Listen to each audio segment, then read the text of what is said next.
Be the Good is all about people doing good in the world while following their passions. Good for their own souls and for others. I'm Kate Chericello, and welcome to today's episode. If you are enjoying these stories, please subscribe and leave a review on Apple Podcasts. It would mean so much. You can also join our Facebook community under the group title, Be the Good with Kate Chericello. Let's spread a little more goodness in the world. Today's guest on Be the Good is Ryan Burnet. He is one of the founders of the Northside Boxing Gym in North Minneapolis, Minnesota.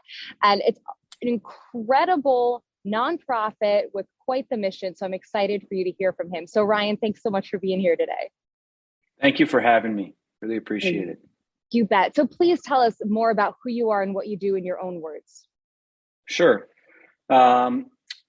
My name, as you just said, is Ryan Burnet, and I am the founder and executive director of Northside Boxing Club. It's a nonprofit here in Minneapolis, and in North Minneapolis, which is regarded and unfortunately is the hardest hit neighborhood in our state for poverty, for crime, for a food desert, for generally just a lack of opportunity. And so I'm the founder and executive director of the nonprofit that I opened 6 years ago, and was lucky enough to be able to bring on a team of two individuals to help run the gym by the name of Mohammed Kayongo and Phil Williams, who help out on the day-to-day operations and our former professional boxers in their own right. So I've been able to assemble a good team to carry out our mission of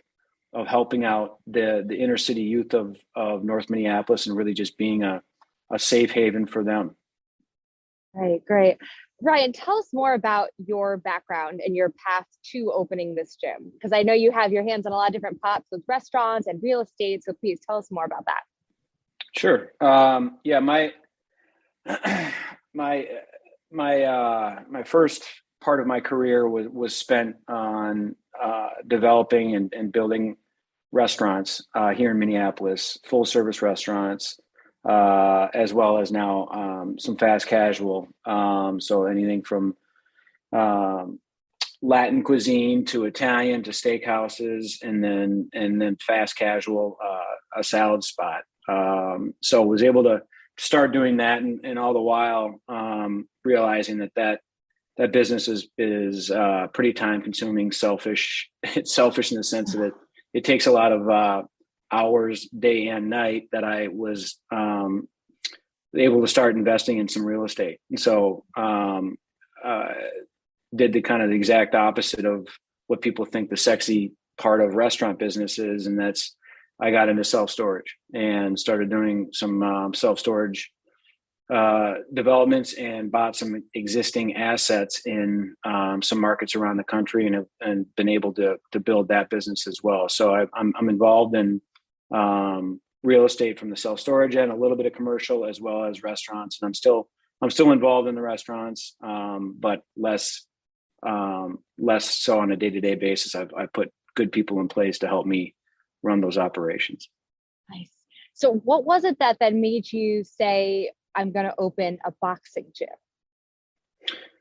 Yeah. So after I played tennis throughout college, and I got out of college and was always a boxing fan.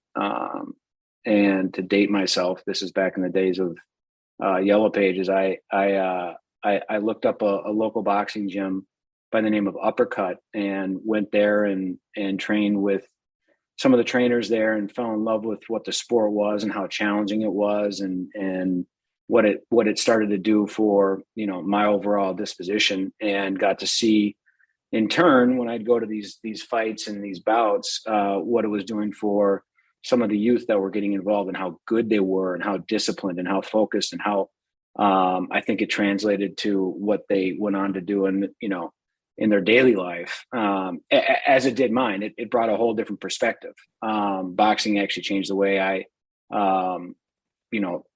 took a particular discipline towards my life, and the way I treated my body, et cetera. And so, and just and getting it in the sophomoric way that I did, getting in that ring and getting hit a couple times, and there's a lot that you have to conquer before you even get in that ring, and then you have to try and figure out your opponent.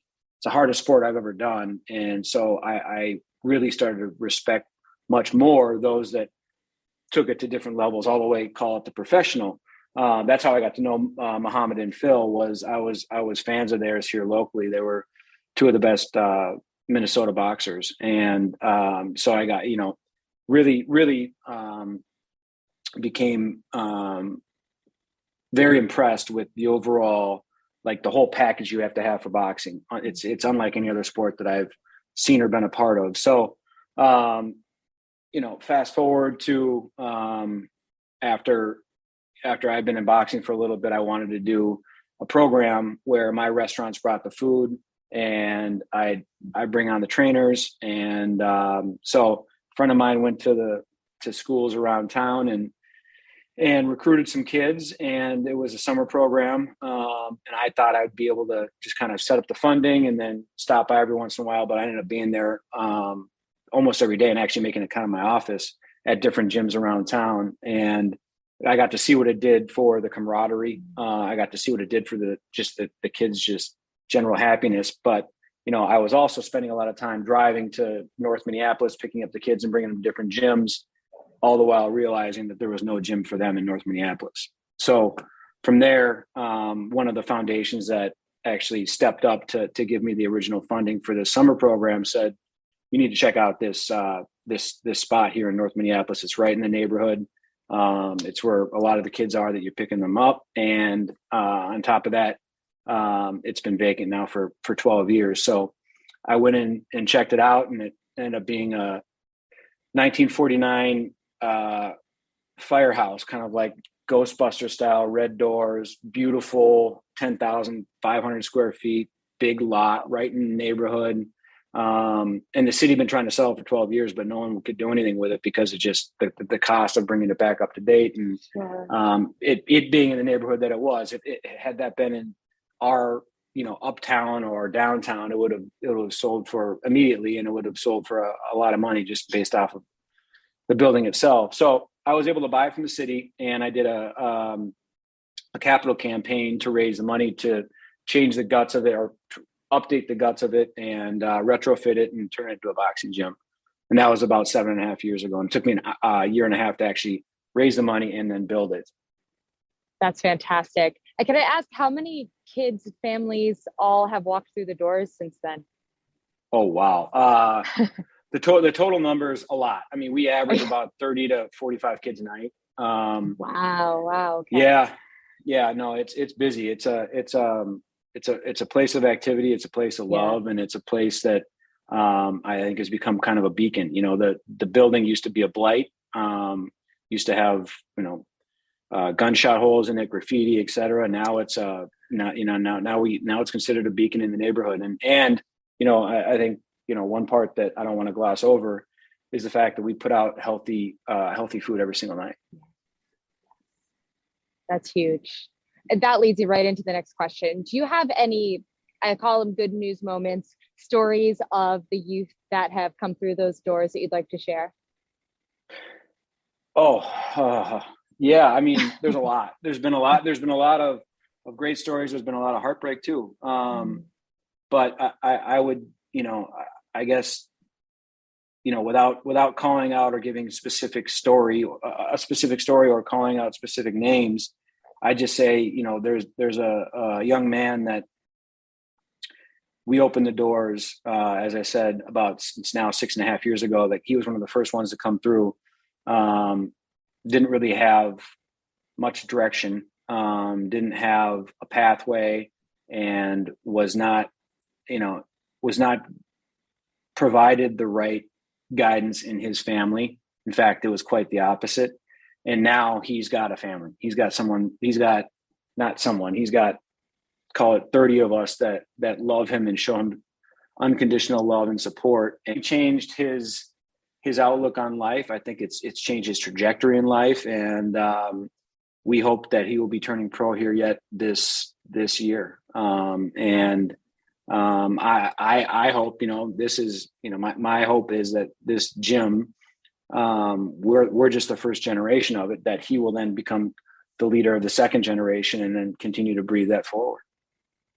That's amazing. Wow. And are there any mantras, quotes, sayings that you find yourself repeating to the people you work with and the kids?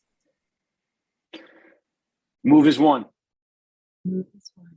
Move is one. And as Phil, the one of the leaders of the gym, another one that he always says is each one teach one. So if each one of these young men and women can teach one, we're gonna make that community a better spot, not only in our four walls, but elsewhere up there.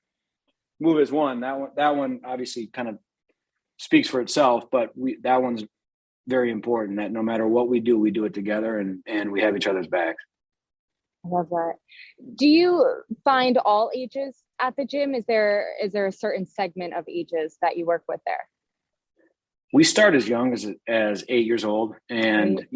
You're not going to grow out of the program. Like some of the youth that are there now that came in are now 23, 24. And they're just kind of, they're taking the organic leadership roles in that gym. So 8 to however long they want to be there, and however long we can keep them there. Excellent. So Ryan, I have to ask, if someone came to you and they wanted to make a difference in their own community, but they just didn't know where to start, is there anything you'd say to them? For me, what brought me to where we are now is momentum. I was able to, I started led with my heart, and surrounded myself with people who, not the beautiful part about what Northside is it's not about money. It's not about any of the ulterior motives that will be a part of a traditional business or anything like that. It's all based off of the right principles and heart. And when I started it, my intention was pure, and I didn't know where. I had no idea where it was going to go, but I kind of let nature take its course, as long as I was being honest and true to what I thought that was needed up there. And I also knew my blind sides of what what I needed as far as partners and their strengths to help, pick up where I necessarily didn't know. So I partnered with the right people, and I followed my heart. Great. Absolutely. I always loved someone a long time ago, I heard him say, it's not that it's that unique of a phrase, but the idea of you don't have to know everything, but you just have to hire everybody else who does, and so all together you end up making it work. So that's wonderful to hear. Ryan, I have to ask one more question that came to mind. Is there anything that has been a surprise, or should I rephrase that into what's the biggest surprise that you found since starting this boxing club? I would say that I now have, and we all have a family. Some of our group, our core, didn't really have a family prior to, or they'd lost some of their family. But now we all consider ourselves a family. And I had no idea that it'd be this deep, and that it would be as fulfilling as it is for me. Every time I leave that gym, I feel more fulfilled each day that I go there. So I didn't realize that the biggest surprise was that it opened up a part of my heart that I didn't know existed. It's so wonderful to hear. Ryan, where can people find you, follow you, and the gym? Our website is northsideboxing.org. My email is ryan@northsideboxing.org. Great. Ryan, thank you so much for your time today, and thanks so much for what you're doing in Minneapolis. Kate, thank you. I really appreciate you taking the time to chat with me. Thanks so much for listening to Be the Good with Kate Chericello. Whether you're listening on YouTube or via podcast, it would mean the world if you liked, subscribed, and or left a review.